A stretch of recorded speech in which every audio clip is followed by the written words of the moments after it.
Abusa for BYT Sports TV so bright Ebuatile TV and the answer say ya den some block to abi yen chesa e wa ya no subscribe ya mama ya na wa me have the channel need together leave a comment in yen kan eso emfa emma e wa say na bibia so yen kama BYT Sports TV bright Ebuatile TV e grow together na bibia nkoso no sha sem na se ya free kotoko na makowie mo nkra e na de issues pa Phyllis wo me dey bro subscribe mama more bet no so my number is 0241960066 0241960066 o chat me say please I want to join the group now I be join na bibia so I come tie ensem no kotoko ebo friendly match ne unim say e be ka kire mo say o mebo friendly game Saturday e ba so o mo ne Benab FC na o mo ne Airborne na boy o mo she Airborne ye ka ba ko na wa follow channel we acha be 2 weeks ago be betu anim say Asante Boroko Karana United player bi na boy no your friend Shayibu Abubakari last season na or register Makarela or yar to play or Czech Republic da Samson na Tamale Utrecht property etu okobo home wa ko check so pay and na onu na share go no na tese we gira mu de na line up boy na mamisi so kaka mfama unim say kotoko justify players about training no 13 no the only say almost fra kotoko you team no goalkeeper say dey Benjamin Chum any Fatau Sedu Fatau da first half Chum da second half and as obi da half and na play dey kotoko you team no any justify players no enti 8 started first half and 5 for so be and 13 enti 13 justify players na Fatau da no players are youth side no bubo bi no Ali Mohammed ono say Solomon Kwaku say anywa when I captain the youth side no ono the table captain number no Jordan Emisa Tia Amadi Amanfo student or SHS2 no ono so bobi Isaka Abdul omo top scorer division 2 ana o she goals edema the youth side no and will be Kodia and so able be and Louis Asante and 5 players from the U side and a flyer and a goalkeeper Fatau Sedu plus goalkeeper Benjamin Chum. Next 2 we are 20 player, we are 20 player, and only a senior team player, but Ghana are 20 national team. Wafu championship all African games no come home. The only says 2 goalkeepers we become one. Now yes 7 and a bull room. Now boy ba ku bi ya frano Alhassan Watara yes what bobo de la soda ida so free Burkina no free Ivory Coast ana Togo no ana me person who na identity no na yes na no eno a na no match ene boy na impress esem se no say 10 no say we impressing perform one run betimi assign no edi Alhassan Watara na kotoko justify no mo ye no the obisho omo penkwada ni bi so ewo mu abeka the youth team no ko youth team no mo no so sa etinya sa omo ye justify their players on baba the main team this ada bi kotoko second division team a omo bo middle league ameja FC and so almost so go so for like park na pra so go men's park na first no alignment one enti omulu sui ana omantimi anko first division omantimi anko second division rather third division enti se si amno kasai di omuni sa omo ye hihaya e ya fasa press ni nyina bi na someone or say junior attack junior or future stars no what is a boy that kotoko afana mane nyonwa ono so na game was impressive pa nti Alhassan Watara Shayibu Abubakari na wabo Tamale Utrecht wabo RTU okobo 2 matches ni Makarela emze omunya issues wo ne transfer no emze sikasama anko enti omo recall omo play to 2 matches pe January no join e na afi so Samuel Ata Junior na boy baako so omo dini di ba yesi no boss home stars so say team of water region Eric Noko no say dey Noko me be say be kai bi ni e ono so impressive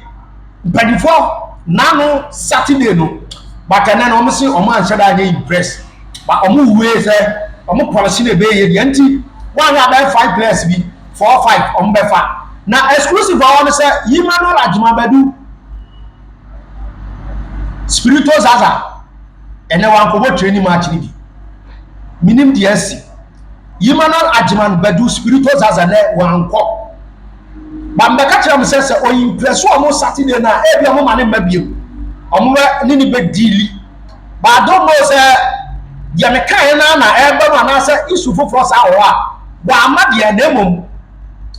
dia me tete no nza na no Saturday obo wi no me fa update bi amre but Friday no na mka kire o say so yire ne ho a o mo mane me bo Monday de ni bi nti mi ja to either say o mbe fa na no mo fa de mi ntimi decide but oye impressing before there Ajimabadu Spiritual Zaza o impressing before Nigeria ni abranche ba ku bi so ebe training ni bi na am say no a blocky striker bi sa before so onko oh no Friday na Saturday no onko wi no ene wansiwo exclusive na mde ma be say na no tatata me ya no kotoko house me wi anyame atoma me din sem foforo ba wuram e di ama the next episode enti me wi kotoko de no komo na de de but na mi wi die wom titie na mde ama o opiamo akra so foka and now we training same session omu chemu 3 this time around omu deploy 3 teams na omu ye set piece in wadwuma dey passing dey twabam ba kono no omu sa ye corner kicks nso wadwuma corner ye passing dey twabam omu ye wadwuma enti omu ball wing play wingers ye ball ba sa na wo ye dey atum tapping ni nyina no omo experience dey me say as team is say more like academy football niama omo chere science football na ga science omo chere do ya uwia ubenya the outcome no positive nti has so no na 2 additional players bi say abaye on say already me dey Abdul Bidia blow say left footed wa ball right to dream wako one of your youth team ni Buddha national teams ni bi and the 2 additional player ba ko ya midfielder onwa bebre ba ko so onwa wa unim Konadu ya dom height onwa te se Konadu but mo se edu kakra or left footed or center back has 2 additional players by the first time on mobile training ba ko ya midfielder ba ko so oben krani over na asset bi o ye ga boy minim de but owa ni mo du kakra o se Konadu ya dom height or left footed or center back onimbo ho papa ene o tre ball se enye se e fruit onimbo ne ball o se bi jamani ba ho Abdullah o se left footed and so ye adwuma pa e we training grounds update ni se Prince Owusu Kwabena na wan ko training ene no nka ho na Owusu Kwabena de no so no yetu ti menu mitu mra mi tiresie me mo mitrim ba ko ne se Owusu Kwabena se also ko hu panifo on to be start training sa nti em se ko modidi na also hu panifo no ne panifo ka de wom cause office wo ho na ohu se wo ye full training na wo ye ba ko so ne se em se oye training na em se coach sinu ni se o se o impress omo na wo ye extraordinary more than the omo wo team num dada it is the training na no omo born from wings also ya attack about operate from the flanks the flanks for the Kwabena Boateng Mauli Wayo Stephen Apia Saremo kon Subonte kra utimi sa from also utimi go Hamza Isa a typical striker but from ways what they call also ɔyɛ saa deɛ no it has ɔyɛ exceptional than ɔmo ɛno ti na wama training na bɛde akyerɛ nkɔmɔ no bɛɛ dɛ mesi mete ho mea miss ɛbɔ pɔ no mɛba bisane ama mo a exclusive ne training report na mde ma no abɛkɔsi amanfo so ama training no abɛkɔsi amanfo otimi bɔ center back otimi bɔ right back na entia ne sɛ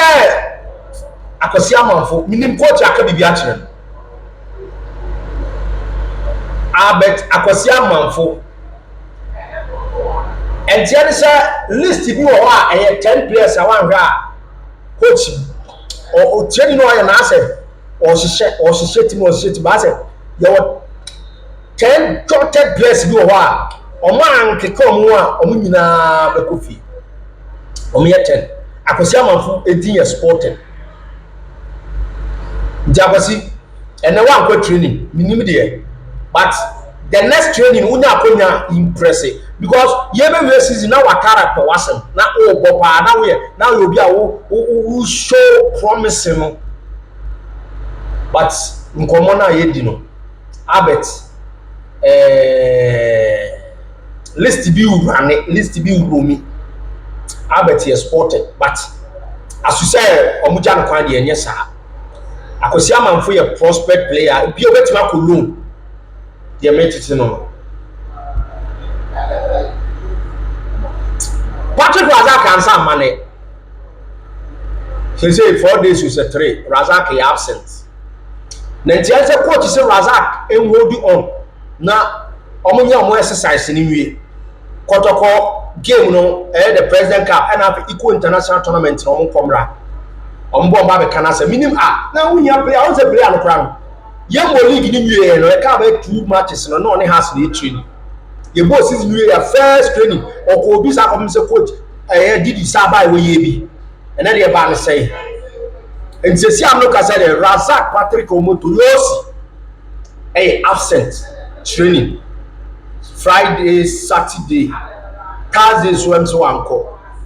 since Wednesday on see training and also story am dey ma e will be YT Sports TV so na has wo Aroras boy dey friend Abdul Basit and na dey wan wuram but boy no so no na ban for her say boy so ma register ma to akira bi a ebi prepare dey yin jisi ba say dey FM na ante you team promote bi no or can potential transition for no omo we be transform omo near transfer omo aba the senior team no or your sported your friend no Abdul Basit goalkeeper the man Aroras say friend say amamu ono so sa amamu kwa there be o training except na no na Aroras one match one 3 goalkeepers no Benjamin Asare Shari Swap Kwasin Ketia and a Kabum 4 no my training no in Jamamu wait me I lack and you lack no be lucky to play House of Folk main team Solomon Agbasi omugusu e kan ho nsam de nemu also no we mo as a new one our club here come as Asante Koroko official no my 5 signings e kwa o my Razak Zakaria Fuseni Omaye Abrantia le din eje Francis Akwa Aziz Haruna Dari Omaye Hibejewu and Omaye Johnson Owusu upon 5 very soon obasat biem enti kotoko strategically omo yes science ba na Koroko ha bi ma men comment bi and na training no training match no mo she airborne ka ba ko man no won say tama coach and din ya de aya Karimji to buy no na Jordan Amisa ko camp onim benfo ni nye training bi obi ti say Ali Mohammed obi ti say Louis Asante kodua mo na akwa Isaka Adone Aboka eni Solomon Kokusa after the training was say sa players Ali Mohammed Jordan Amisa Isaka Abdo Kodua Louis Asante almost starting training main team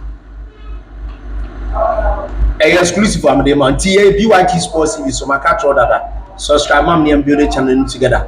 messa ba biem me the exclusives ebe bro aya na wo so tie na wo hweye na ye hwibom na bibia so itima ye kama ye be se hia me da mase